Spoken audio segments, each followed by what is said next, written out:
All right, folks, the Trump administration is such a clown car and shit show that for the second time in like 5 months, we have an explosive report that a fistfight nearly broke out between two top Trump administration officials. And in both stories, there's one common denominator: Treasury Secretary Scott Bessent, who just a couple of months ago threatened to beat the hell out of Elon Musk. And now he's threatening to beat the hell out of somebody else. And once you get to know the guy he's threatening, you'll be like, it makes sense. Not saying it's okay, but it makes sense.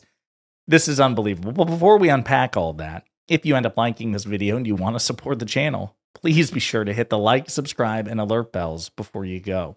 I mean, listen, this administration, it's baffling. On the one hand, they are as fascist as it gets. On the other hand, it's like a reality TV show, Real Housewives of DC, messy, sloppy, petty, comically absurd, okay?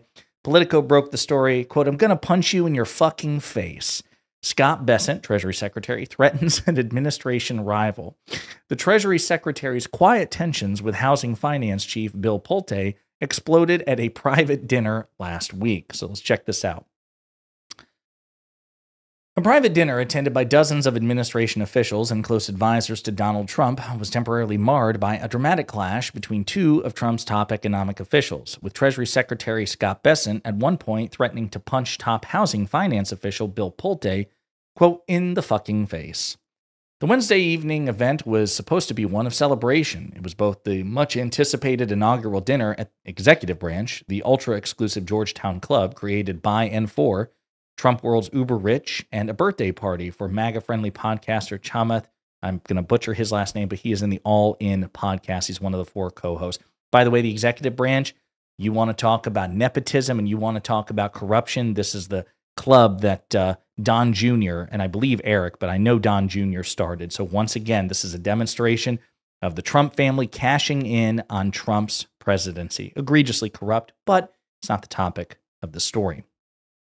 A long table for the 30-some guests was set with top-of-the-line crystal and china. The guest list included Transportation Secretary Sean Duffy, Commerce Secretary Howard Lutnick, Interior Secretary Doug Burgum, Agricultural Secretary Brooke Rollins, Director of National Intelligence Tulsi Gabbard, SBA Administrator Kelly Loeffler, former Republican candidate for Senate, Medicare and Medicaid Chief Mehmet Oz, Dr. Oz of Oprah fame. And by the way, got to say, Oprah's track record on picking shitty co-hosts, she's like 0-2, right? You have Dr. Phil, Dr. Oz, plus venture capitalist David Sachs, Chamath's partner in the All In podcast. But amid a cocktail hour din, Bessent lashed out at Pulte in an expletive-laden diatribe. The Treasury Secretary had heard from several people that the Federal Housing Finance Agency director had been bad-mouthing him to Trump. A person close to him said he wasn't about to engage in chit-chat as if nothing was amiss. Quote, "Why the fuck are you talking to the president without me?" "Fuck you," Bessent told Pulte. Quote, "I'm going to punch you in your fucking face." The scene was described to me by one eyewitness and four other people familiar with what happened. The only fact that they disagreed on is whether it was Bessent or Pulte who initiated the conversation. They and others who described the conflict were granted anonymity due to the sensitivity of the situation. Pulte appeared stunned, and the tense encounter prompted club co-owner and financier Omid Malik to intervene, according to the three people. But Bessent wasn't having it. He sought to get him kicked out, the eyewitnesses said. Quote, "It's either me or him," Bessent said to Malik. Quote, "You tell me who's getting the fuck out of here." Or, he added, quote, "we could go outside." Quote, "To do what?" asked Pulte. "To talk?" Quote, "No," Bessent replied. Quote, I'm gonna fucking beat your ass." Seeking to de-escalate the situation, Malik separated the men, walking Bessent to another part of the club to calm down.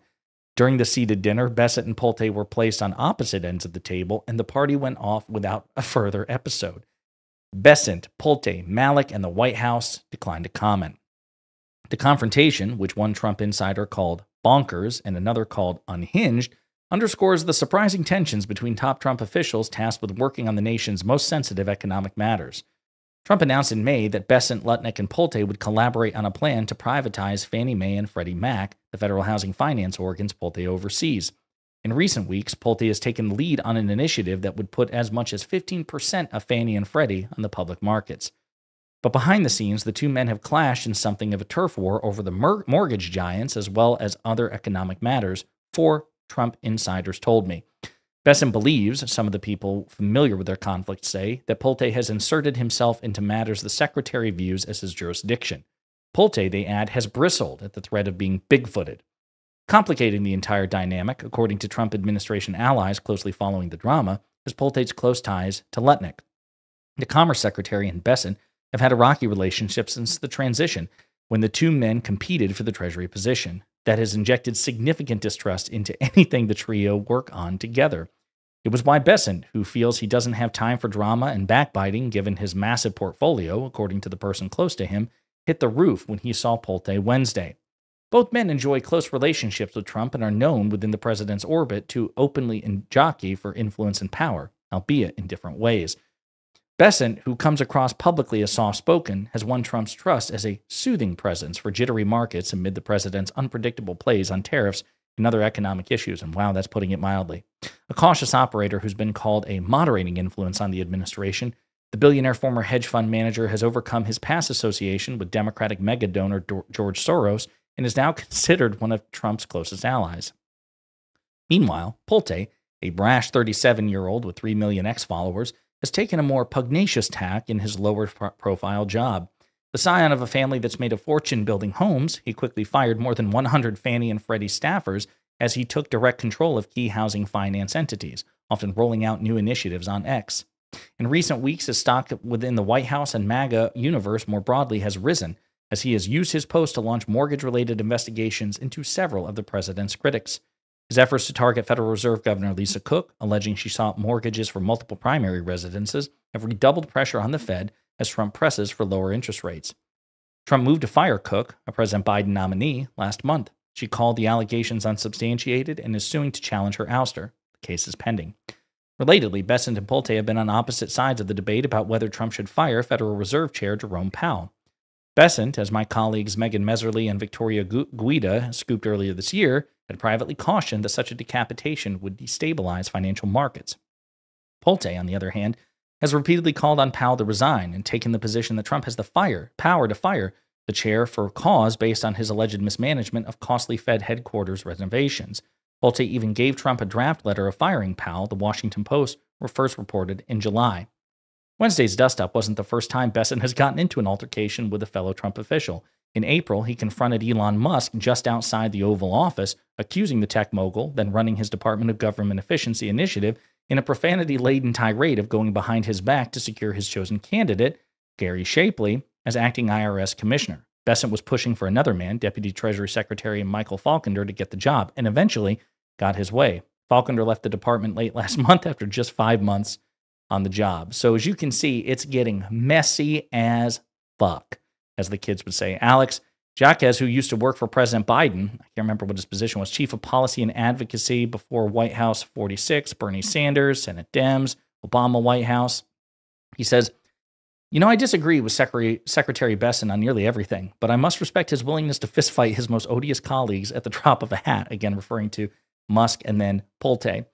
I responded with, well, this means only one thing. We're going to learn that the Treasury Secretary has committed mortgage fraud in the next 48 hours. Of course, a joke, but as the article talks about, Pulte, and I'm going to play a short clip of him here, he is a monstrous piece of shit and has used his position to relentlessly, surgically target Trump's critics. And he's just open about it. He's very brash and not soft-spoken at all. He doesn't hide his power level. He's as combative and pugnacious as the article suggests.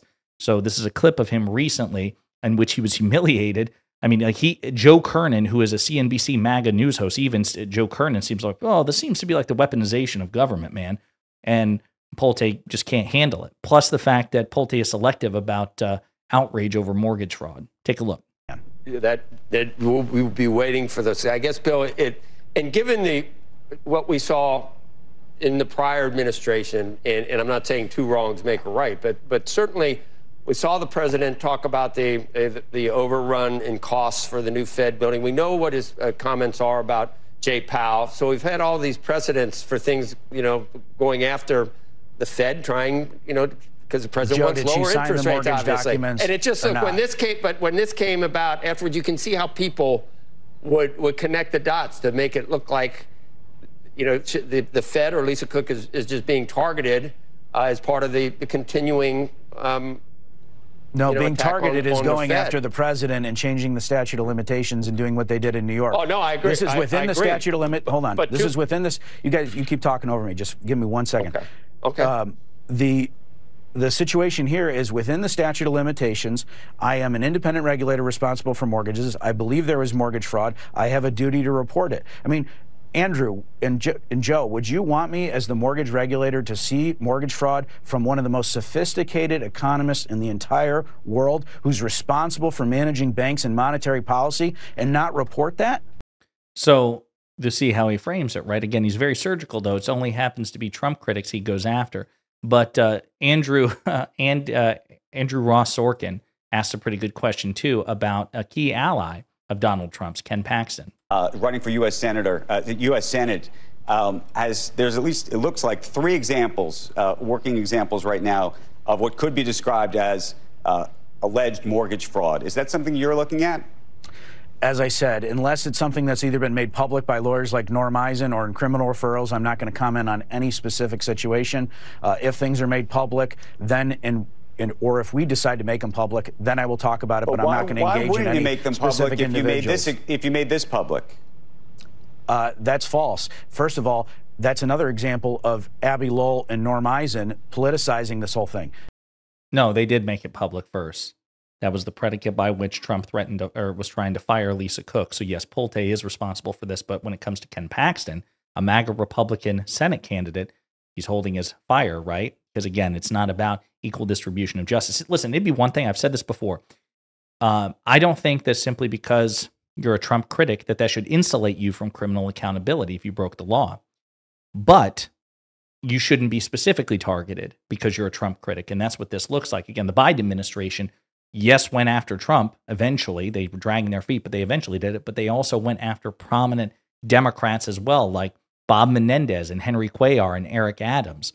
When it was politically inconvenient, they were equal opportunity prosecutors. They targeted Hunter Biden, the president's own son, right?